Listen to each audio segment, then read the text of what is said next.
नमस्कार दोस्तों, स्वागत है आप सबका चैनल पे। मैं हूं डॉक्टर अमन और आज मैं आप सबसे बात करना चाहूँगा कोमा के बारे में। जी हाँ दोस्तों, जैसा कि हम सब सुनते आए हैं बचपन से, टीवी वगैरह में देखते आए हैं कि ये कोमा में चला गया, बेहोश हो गया एंड ऑल एंड ऑल। सो क्या होता है कोमा, क्या कारण है कोमा के, क्या इसका इलाज संभव है और आखिरी में क्या होता है ब्रेन डेथ। तो सबसे पहली चीज़, क्या होता है कोमा। कोमा एक तरीके का जैसे गहरी नींद में कोई चला गया है, बेहोशी की ऐसी अवस्था जिसमें किसी को उठा पाना संभव नहीं है, इसे हम यूजुअली कोमा कहते हैं। अब कोमा होने की वजह से क्या होगा, जो भी हमारे शरीर के जो नॉर्मल गतिविधियां हैं, जैसे बात करना, खाना पीना, टहलना, उठना, चलना फिरना, ये सब हमारा मस्तिष्क बेसिकली जो होता है हमारा, इसको डिसाइड कर रहा होता है। अब क्या है, जो आपका मस्तिष्क है वो किसी कारणवश प्रॉपर काम नहीं कर रहा तो जो बाकी गतिविधियां हैं वो भी ठप पड़ जाएंगी। सो बेसिकली हमारे शरीर का जो मशीनरी है ये चलना ठप हो जाएगा, जैसे चलना चाहिए वैसा नहीं चल पाएगा। ये कोमा जो है यही कारण है कि जो मल्टीपल ऑर्गन इसमें ख़राब करता है, यही कारण है बेसिकली, क्योंकि आपका मस्तिष्क सब कुछ चला रहा है, वो खुद से नहीं ढंग से चल पा रहा तो बाकी तो भाई गाड़ी का इंजन ख़राब हो गया तो आगे फिर मुश्किल है ना। कारण क्या है कोमा होने के? 3 कारण बताऊंगा दोस्तों, जो सबसे कॉमन है। सबसे पहला जो हमारे देश में है वो है रोड ट्रैफिक एक्सीडेंट हो गया, सिर में गंभीर चोट आ गई, मस्तिष्क में ब्लीडिंग हो गया, हड्डियां टूट गई, तो क्या होगा। अब जैसे अज्यूम करिए हाथ में चोट लगी है, आपको कट लग गया, तो क्या होता है, खून बहता है, ठीक। फिर खून क्या होगा, धीरे धीरे रुक जाता है, थक्का बन जाता है उसमें, फिर धीरे धीरे सूजन आती है, उसमें लालिमा सी आती है, फिर वो झड़ता है, स्किन पे एक घाव का मतलब मार्क छोड़ता है, फिर वो धीरे धीरे रिकवर होता है। सेम चीज़ मस्तिष्क के साथ हुई कि भाई उसको चोट लग गया, अब चोट लगा, खून बहा, थोड़ी देर में खून रुक गया, खून जो जमा उसको निकालने के लिए तो ऑपरेशन कर दिए, किंतु जो स्कारिंग आएगी, जो मतलब मस्तिष्क के जो टिश्यूज़ हैं, जो न्यूरॉन्स है, उसमें जो खराबी आएगी, उससे रिकवरी जो है मुश्किल है। क्यों? क्योंकि न्यूरॉन्स एक बार मर गया तो उसको दोबारा जीवित कर पाना बहुत मुश्किल है। यहाँ पे 2 चीज़ बहुत ज़रूरी है दोस्तों न्यूरॉन्स के लिए, ऑक्सीजन और दूसरा ब्लड सप्लाई।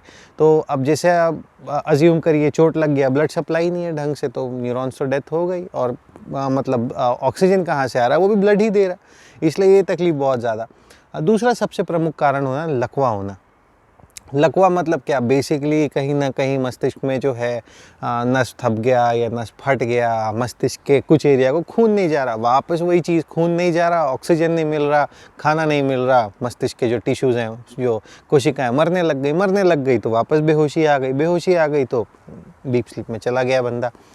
तीसरा जो कारण है मस्तिष्क ज्वर, यानी कोई भी ब्रेन का इन्फेक्शन, चाहे मेनिंजाइटिस ले लें, एंसेफेलाइटिस ले लें, ये सब क्या करेगा, बेसिकली मस्तिष्क की जो नॉर्मल जो गतिविधि है उसको कहीं ना कहीं ठप करेगा तो वापस जो है हम चले जाएंगे नींद में। तो ये तो हो गए कोमा के कारण। कोमा ठीक हो सकता है कि नहीं, कुछ लोग बोलते हैं ये करने से हो जाएगा, वो करने से। देखिए, डिपेंड करता है किस कारणवश कोमा हुआ है। ट्रॉमा के वजह से हुआ है, मस्तिष्क अगर पूरी तरीके से क्षतिग्रस्त हो गया है तो बहुत मुश्किल है दोस्तों। सेम अगर लकवे की वजह से हुआ है और मस्तिष्क का बहुत बड़ा हिस्सा जिसको खून नहीं मिला और वो मरना शुरू हो गया है तो भी बहुत मुश्किल है दोस्तों। और इन्फेक्शन के वजह से यूजुअली रिकवरी हम कर पाते हैं, क्योंकि अगर जैसे बैक्टीरिया के वजह से है तो एंटीबायोटिक दे दिए, वायरस के वजह से एंटीवायरल दे दिए, कहीं ना कहीं कोशिश करते हैं कि इसमें रिकवरी बेहतर हो जाए। ऐसे तो बहुत सारे कारण हैं, बट यही 3 प्रमुख आपको समझने की आवश्यकता है। अब इसमें चक्कर क्या है, देखिए, अगर ट्रॉमेटिक ब्रेन इंजरी हुआ है ना, ऑक्सीजन का कमी के वजह से हुआ, और भी ऐसे किसी को फांसी लगाने का हुआ, किसी का गला स्ट्रैंगुलेट किया, डूबने के वजह से, मस्तिष्क को किसी भी कारणवश यदि ऑक्सीजन और खून की कमी हुई, मतलब वो बेहोशी में जाएगा। अब ये बेहोशी कोमा है नहीं है बोलना थोड़ा सा मुश्किल है। अब इलाज कैसे, अब जैसा कारण तो बता दिया आपको, जिस कारणवश हुआ उसका इलाज भी हमने कर लिया, किंतु इसके बावजूद अगर हमें रिज़ल्ट नहीं मिल रहा, अब क्या करें। ऐसे में जो स्थिति आती है बहुत सारे लोगों में, उसे हम कहते हैं ब्रेन डेथ। जैसा आपको बता रहा है, ब्रेन यानी मस्तिष्क, डेथ यानी ऑलमोस्ट ब्रेन ख़त्म हो चुका है। इससे चक्कर क्या पड़ेगा, अब जैसे मैंने पहले समझाया, ब्रेन सारा शरीर चला रहा है ना। अब ब्रेन को खुद चलाने का कुछ बचा नहीं, तो आपका शरीर वो कैसे चलाएगा। इससे क्या होगा, हमारे मस्तिष्क के जो निचले का हिस्सा होता है, यहाँ पे एक बहुत इंपॉर्टेंट एरिया होता है जिसे हम ब्रेन स्टेम कहते हैं। ब्रेन स्टेम से आपका दिल का धड़कन चलना, सांस चलना, गिटकना, बहुत सारा इंपॉर्टेंट जो वाइटल फंक्शंस हैं वो ब्रेन स्टेम जो है बेसिकली देखता है। अब ब्रेन स्टेम कोई क्षति पहुंच गई है तो क्या होगा, सांस लेना कम हो गया, सांस लेना कम होगा, बेहोशी हो गया तो क्या करेंगे, नली डाल के या गले में चीरा डाल के आपको वेंटिलेटर पे डाल दिया जाएगा।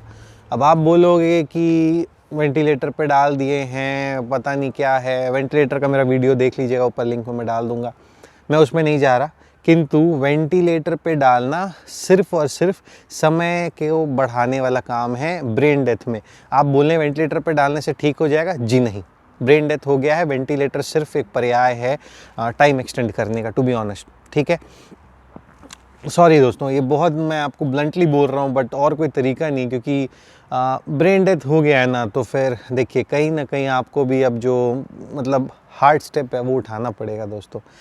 विदेशों में जैसे यूके में क्या करते हैं, अगर किसी का ब्रेन डेथ हो गया है तब तो भाई ये बहुत बहुत क्लियर बोल देते हैं कि इनको बचा पाना संभव नहीं है, और इनको जो भी सपोर्टिव मेजर दिया जा रहा है, चाहे वेंटिलेटर हो, चाहे ब्लड प्रेशर बढ़ाने की दवा हो, चाहे आहार हो, और एंड ऑल, तो सब कुछ ये विड्रॉ कर लेते हैं। हमारे देश में अभी भी ये प्रथा आई नहीं है, ये मेडिकल सिस्टम नहीं आया है कि इसे हम कहते हैं डू नॉट रिससिटेट या डू नॉट एस्केलेट ट्रीटमेंट। तो अनफॉर्चुनेटली या फॉर्चुनेटली जो भी कहें, अब ठीक है अभी तक तो नहीं है, बट हमको भी ये सोचने की आवश्यकता है, समझने की आवश्यकता है। यदि मेडिकल सिस्टम आपको क्लियरली बोल रहा है ब्रेन डेथ हो गया है, तो दोस्तों आपको ये एक्सेप्ट करना पड़ेगा कि भाई ब्रेन डेथ हो गया है और आगे से बचा पाना संभव नहीं है। ऐसे में जाते हुए व्यक्ति के लिए भाई आप उसको और कष्ट ना दे तो बेहतर है, और उस जाते हुए व्यक्ति से आप बहुत सारी जानें बचा सकते हैं दोस्तों, क्योंकि organ donation brain death patients से हम उसकी कॉर्निया, फेफड़े, हार्ट, लिवर, किडनीज, इंटेस्टाइन्स, क्या कुछ नहीं, वो कितने लोगों की जान बचा सकता है। तो इस मतलब इस अवस्था में वो जीवित ना रहते हुए भी दूसरों लोगों में बिल्कुल ज़िंदा रह सकता है दोस्तों।